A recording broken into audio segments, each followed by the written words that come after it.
tonight on Ctv3 News. Carazal immigration officer accused of extortion is back in court. The public hearing for the Commission of Inquiry into the sugar industry is set on pause as the PSCPA and the CSCPA are unable to appear today. We speak to Chairman Wayne Piper. And the Carazal Community Policing Unit assists 70 students via their back-to-school program.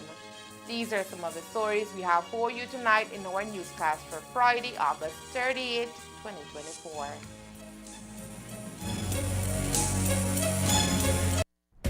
This plan, I can't leave this plan. Smart Belize! Hey there, smart thinkers! We're turbocharging your mobile experience with Smart's powered up postpaid plans. Imagine a world where your data speeds flows faster than ever. Well, guess what? We've cranked up the dial and unleashed the postpaid power of Smart's lightning-fast LTE data on all our postpaid plans. That's right, no speed bumps, more data. It's like having a limitless highway of data speed at your fingertips. Whether you're a Lone Ranger with an individual plan or a squad rolling with a group plan, to surf, stream, and share at enhanced, full, high-quality speed. Switch to Smart's powered-up postpaid plans today and ride the wave of postpaid power. Visit any Smart showroom or smart-bz.com for details and make your mobile experience smarter and faster. Smart, bringing people together. I know I can't leave this plan. I can't leave this plan.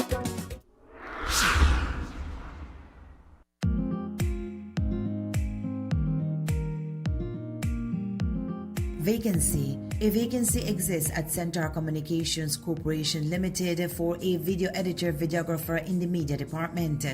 As a video editor videographer, you will be responsible for capturing and editing video content for various platforms, including social media, websites, and promotional campaigns.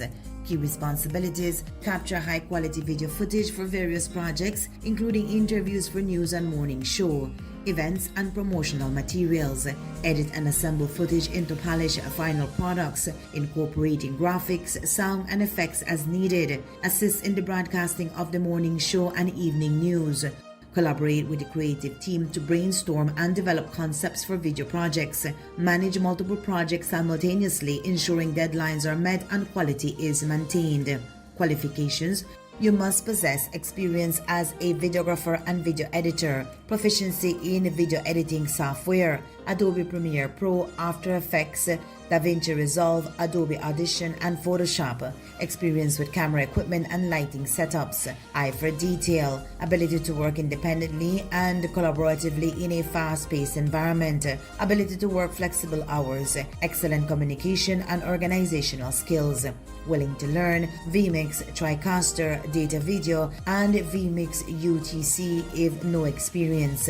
Interested applicants may submit a letter of application along with their resume, 2 letters of reference, and a police record no later than Friday, August 30, 2024 to Human Resources Manager, Centaur Communications Corporation Limited, 61 Queen Victoria Avenue, Orange Walk Town.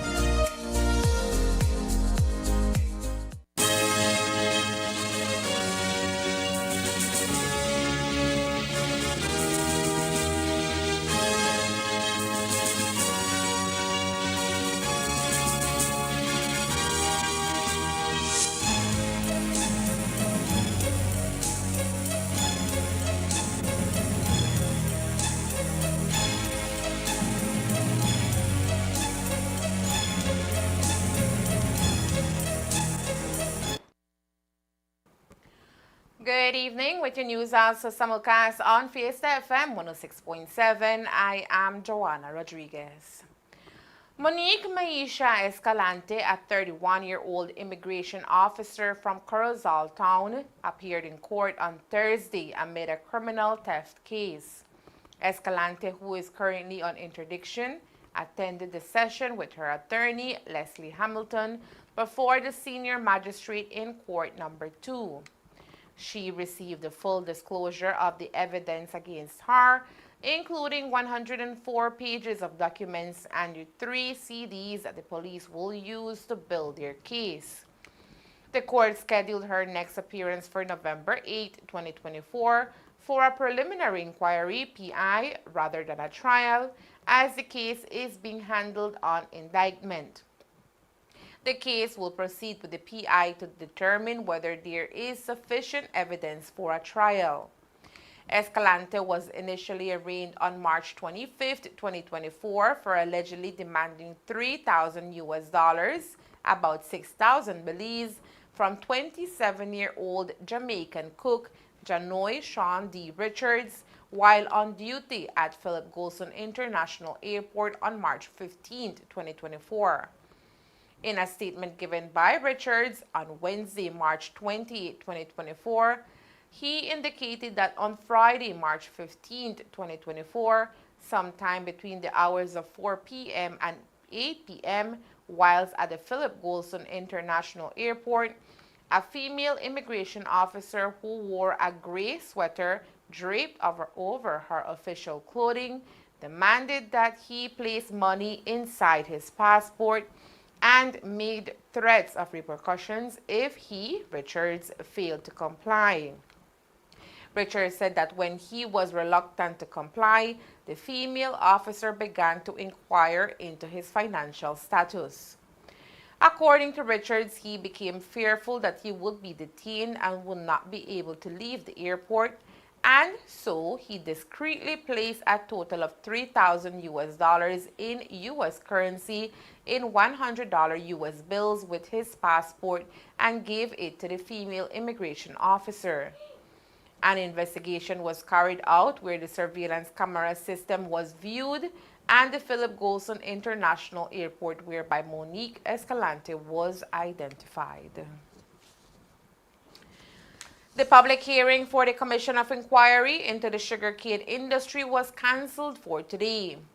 After 3 days of continuous hearings which saw personnel from BSI ASR as well as from the BSAFA testifying, the ongoing public hearings were postponed for today as the 2 associations scheduled to appear today, including the Progressive Sugarcane Producers Association and the Corozal Sugarcane Producers Association, asked for leave to have their appearance set for Thursday of next week. As the Commission paused on the public hearings, they began their analysis of information received thus far. Today, we got the opportunity to speak with Chairman of the Commission, Wayne Piper, who gave us a briefing first about what happened today and how it will affect the work the Commission has set out to complete. And now we're having the meetings with the stakeholders, but formal hearings where we are collecting data and evidence from the stakeholders themselves. Earlier this week, we met with BSI. We spent 2 days gathering evidence from them, and then we also met with the BSCFA. Today we had to postpone some of the meetings, but we resume the public hearings tomorrow where we meet with the Control Board and CERDI. In terms of these people who are called to the public hearings, in terms of the different organizations, are they how does it work? Are they mandated to appear, or how exactly does that work? The Commission has the power under the legislation to summon witnesses to appear, but we've actually chosen to go a different route. With this Commission, we've invited the stakeholders to appear, and the reason we've taken this route is we want this to be a participative process. We're inviting the information sharing. The industry is not for one stakeholder or for the other. It is really for the benefit of everyone. And so if we can get the stakeholders to share as much information as possible, we found that would be better than to summon and demand it. And so far, we have gotten, I would say, about 95% participation from the stakeholders. Are you able to say what happened this morning? I know that there were 2 smaller associations scheduled to appear today. Okay. Yes, what happened, they've asked for their appearance to be postponed to another day next week. I think with those associations, it was that the persons who were supposed to appear, they didn't have their full complement. And so they wanted to have as many of their support team as possible present. Now, while the Commission has taken the decision not to mandate any of the industry stakeholders to appear before the Commission, the chairman says their participation will undoubtedly help in the overall mandate of the Commission. In terms of having them willing to participate, and it has shown in the responses we've gotten so far, but we find that there's a lot of sharing. There's a lot of information that I think all the stakeholders may have so far not shared with each other that is now coming out publicly in the Commission of Inquiry. And the fact that the stakeholders are so willing to be open and flexible, I think is a bright sign, is a possible bright sign for the industry as a whole. And what can we expect in terms of the rest of the public hearings? I know that there's several days left in that particular process. Yes, I think tomorrow we start meeting with the control board, as I said, and also with CERDI, the research arm of the control board.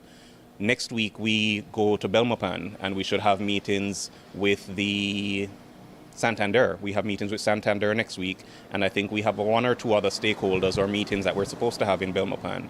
And then later in the week we return to Corozal so that we can meet with, I think, a few more farmers. And we also, I think there's one more, it's not coming to me right now, but we have another meeting next week, later next week in Corozal.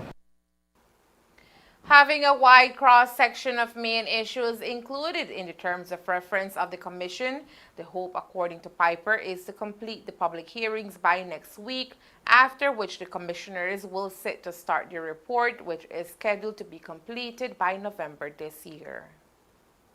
It is twofold because we already requested data submissions from the stakeholders. So we have the documents, the information, the numbers that they've sent to us to analyze.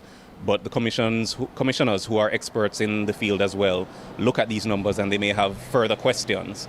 So it allows more clarity of the physical data we've collected, but also it allows the stakeholders to give their input as to the changes that they would like to see in the industry, and to also express to the public and to the Commission what their experience has been in the industry so far.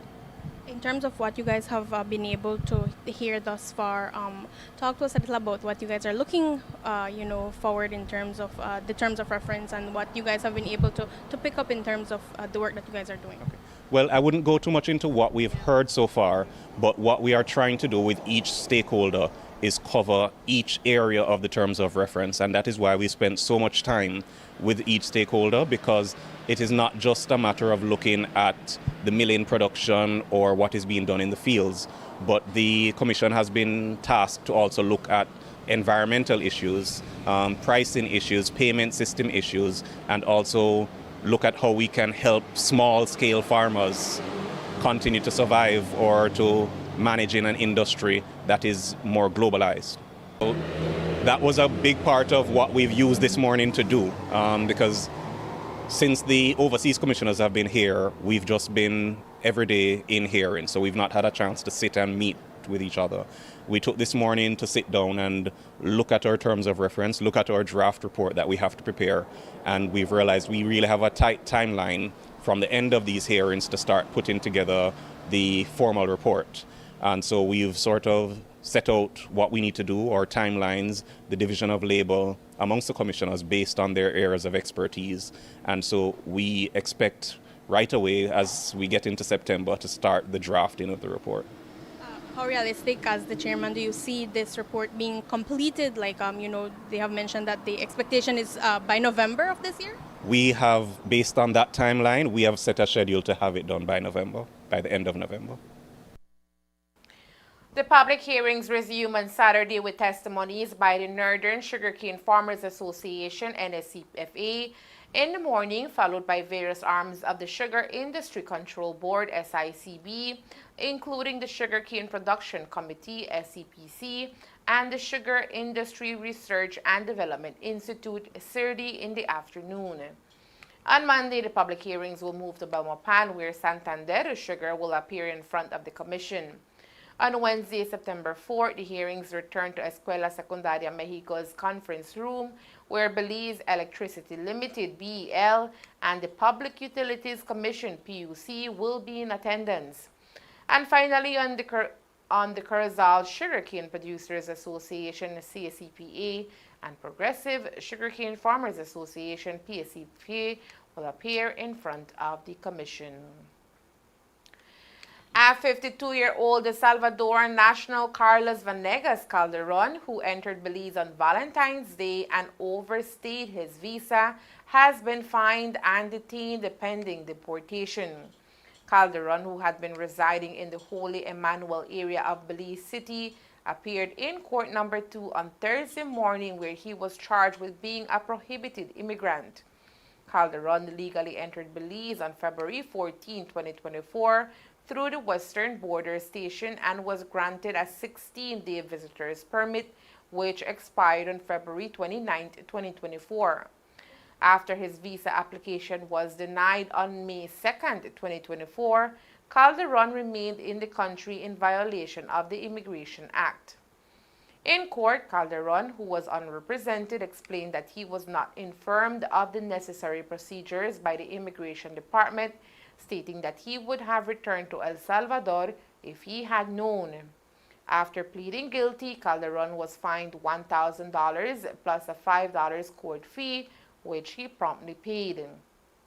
Despite avoiding a custodial sentence, Calderon was taken to the Belize Central Prison in Hatteville, where immigrants are held under their repatriation. The Immigration Department in Belmopan will now arrange for Calderon's return to El Salvador within a reasonable time frame.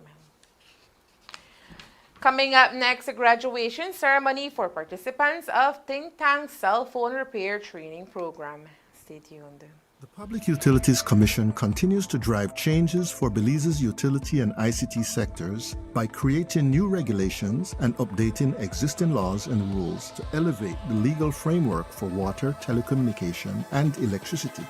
Overall, our work at PUC allows for better protection of consumers and the environment, a comprehensive integration of renewable energy sources into the national power grid, assures businesses continuity of utilities, promote competition and investments, and enhances national development in Belize. PUC, transforming the utility and ICT sectors by modernizing the regulatory framework.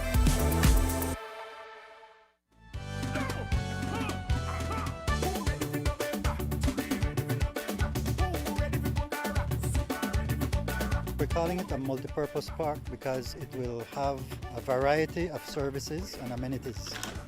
So right to my left here will be a state-of-the-art parking lot. Immediately in front of that, in 2 acres, we will have a hotel and convention center. Then on this side here, it's going to be recreational areas. On the northeast side, we're going to have an amphitheater for musicians so that persons visiting could have high-quality entertainment with our well-known artists in Dangriga. With this project, it gives the community an opportunity to work, to invest, to grow. More revenues for the town council. That means more streets, more drains, more parks, more playgrounds. The economy grows. All of us have collaborated on making this a reality, and certainly this will have a huge impact in terms of employment, in terms of quality of life. This evening when we're looking at the park and the multi-purpose use of this park, this green area, and convert it to a park, again, it has to do with people, that they could bring people together. Win big with Centaur. As a valued customer, we're showing our appreciation for your continued loyalty with an incredible promotion. Update your account and receive 1 ticket to win $1,000 cash towards your child's education expenses. Get an extra ticket for every month you pay in advance. 1 lucky winner for each of our 3 branches will receive $1,000 cash.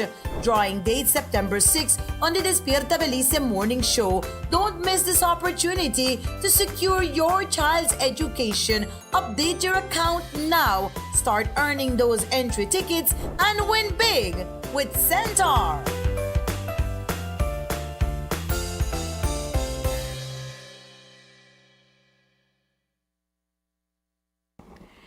On Monday, classes will officially reopen for the new school year 2024-2025.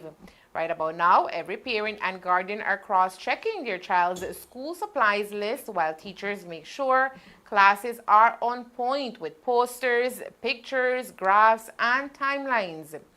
And while the clock ticks, the Corozal Community Policing Unit wants to make sure that they also do their part to assist a child in furthering his or her education. To make that happen, 70 students received a brand new backpack loaded with basic school supplies. We were present for the handing over in Corozal town today. Corporal Pedro Romero shared more details about the initiative. Okay, today we are here with our annual Back to School Bag Drive. This is an event we try to do every year for our less fortunate kids. We handpick our kids usually through our different programs like school visits and our meet and greet program, right? We know for a fact there are a lot of children struggling or parents struggling to get their things together for their child to attend school. School is opening Monday here, so we want to give them a helping hand to get them ready for back to school. This initiative, we can only do it with the help of the community, with the business community. This year, however, it has been slow, but we are still doing it with what we have. Today, I'm giving out about 70 school bags with minimal school supplies inside. Last year we had good support last year that we gave out over 150 bags. But then, you know, things are hard. Even the business owners are crying. So we will work with what we get. Well, yes, as a community policing officer, it is very hard. The job don't stop every day. We are out there trying our best to talk to children, get them involved in different programs. And this one here in particular is very important, close to me, because we do it with our best effort. It's something you have to do from the heart. You have to love it to do this program.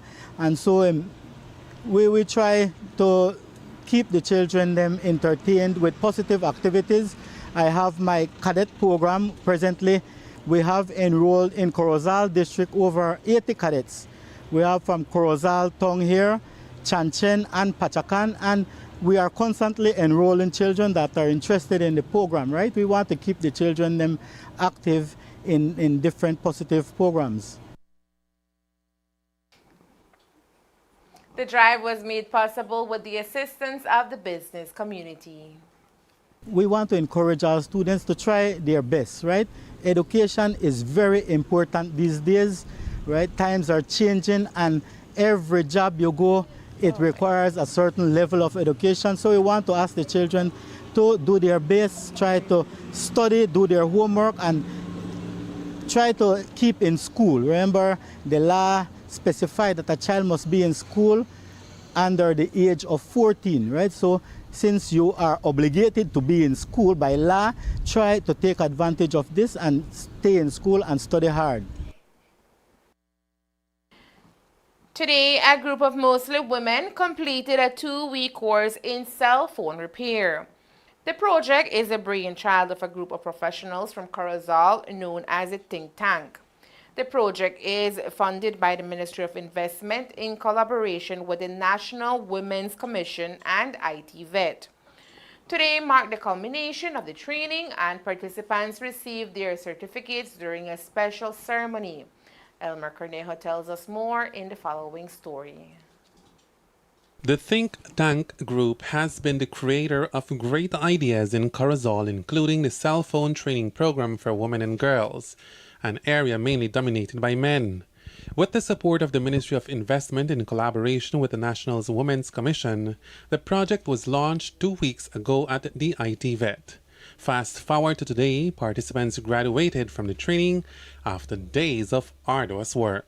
Tech is really thought to be the domain of men, and so to offer it specifically and ensure that we had women come in was really one of those ideas where we would we went into it a bit, concerned to see if we would get the participants. Once we ensured we got the participants, that they would stick it through, that they would actually like it.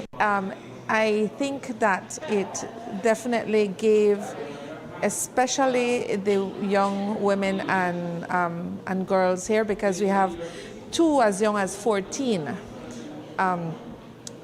some confidence, back that they could challenge themselves, take up the challenge, and really prove to themselves. At the end of the day, we don't have to prove anything to anybody, but sometimes we need to prove it to ourselves that we can do it, that we are capable, that we have what it takes to make it in any world, even if it's in something that is male-dominated, like tech services and cell phone repair. Really proud of everyone here. We did have two gentlemen. I'm proud of them also. I'm extremely proud of the women that came, that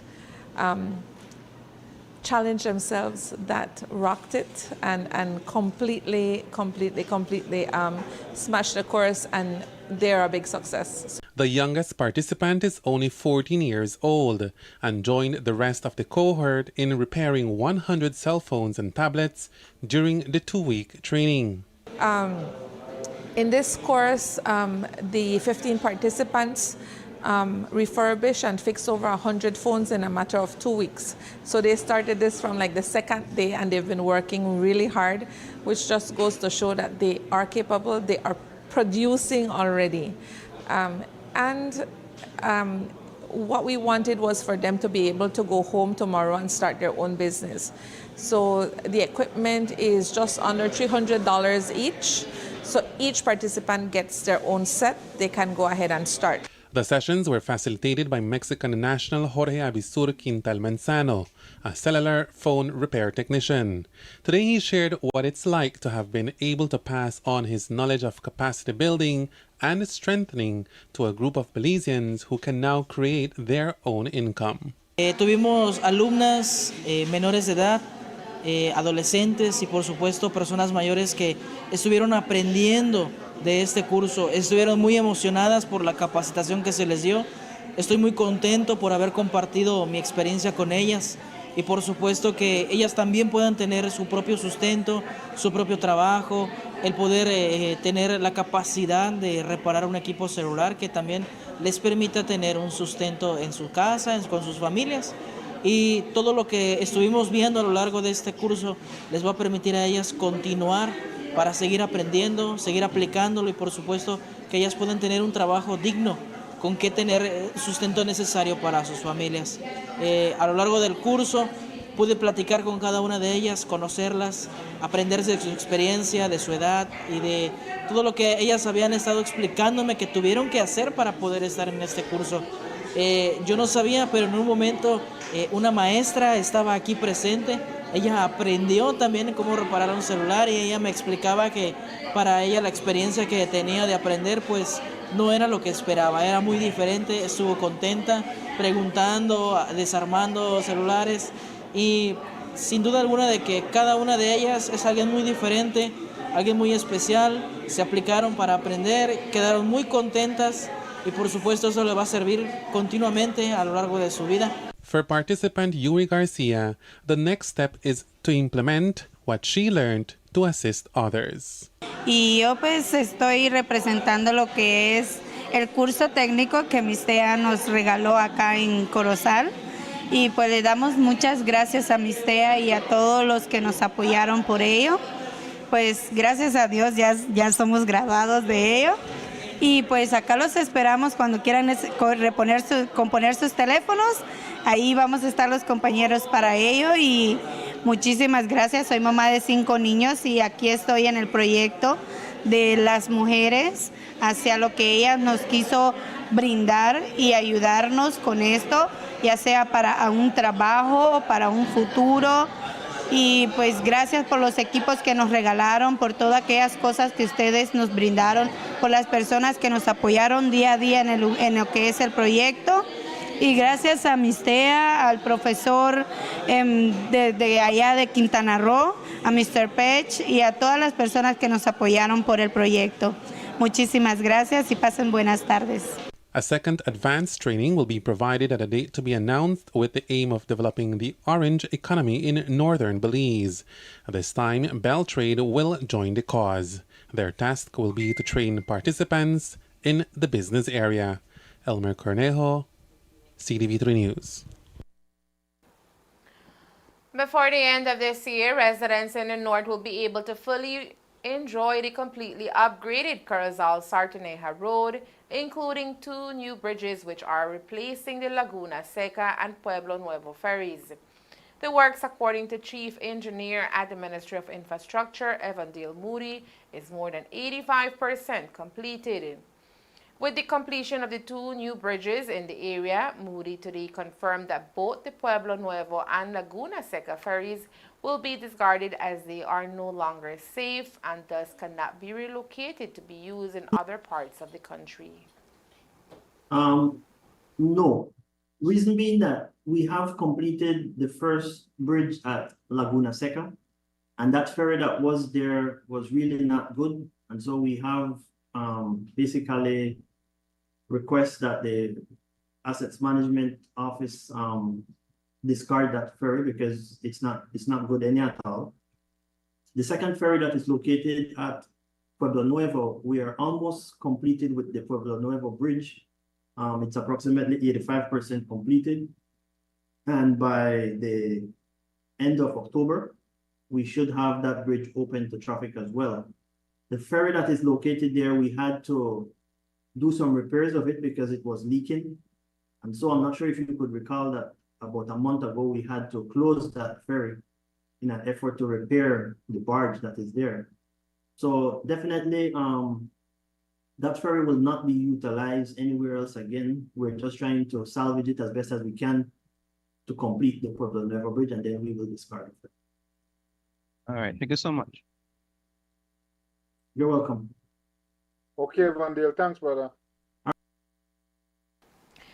Beltrade is making a bold move to transform Belize's investment landscape by sending a high-level delegation to Costa Rica. Over the next 2 days, Jalen Avila, acting manager of Belize Invest, Danielson Correa, senior IT officer, and Wendy Hernandez, senior projects officer, will engage in a knowledge exchange mission with Costa Rica's Foreign Trade Promotion Agency, PROCOMER. Their mission is to study Costa Rica's acclaimed Single Investment Window SIW system. The delegation is tasked with studying Costa Rica's highly efficient Single Investment Window system to improve Belize's foreign direct investment FDI and trade performance by simplifying and automating investment procedures, enhancing investment promotion tools, and streamlining trade processes. This exchange mission is a pivotal part of the broader trade and investment facilitation project funded by the Inter-American Development Bank IDB and being implemented by Beltrade, Beltrade stated in its press release. The insights gained from PROCOMER's system is expected to guide Beltrade in tailoring a similar approach to Belize's needs.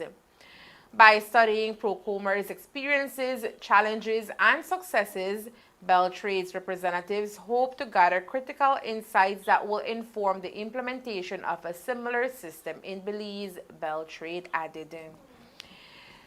And there is more news after the break. Stay tuned. My name is Stacey Badillo. This is my sister Gina Badillo, and we've been owners of this business for the past 19 years. It is called Purple Passion Studio and Spa, and we're located in Kikaker, Belize. I've been part of the credit union for 12 years, and Gina for 19 years. Professionally, it's allowed us for our business to grow, and our careers has grown as well. We have had great customer service at Credit Union. They're exceptional. Yes. For this small island, it's very important, but for our small business, it's even more important. It has changed our lives, the lives of our children, of our families. I highly recommend St. Francis Credit Union to my children, to my family, to my clients, to everyone that is around me, that it's always the number one.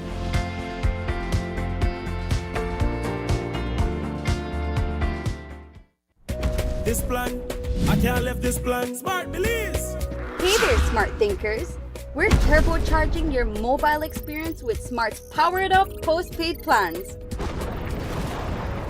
Imagine a world where your data speeds flows faster than ever. Well, guess what? We've cranked up the dial and unleashed the postpaid power of Smart's lightning fast LTE data on all our postpaid plans. That's right, no speed bumps, more data. It's like having a limitless highway of data speed at your fingertips. Whether you're a lone ranger with an individual plan or a squad rolling with a group plan, everyone gets to surf, stream, and share at enhanced, full, high-quality speed. Switch to Smart's powered-up postpaid plans today and ride the wave of postpaid power. Visit any Smart showroom or smart-bz.com for details and make your mobile experience smarter and faster. Smart, bringing people together. I know I can't left this plan. I can't left this plan.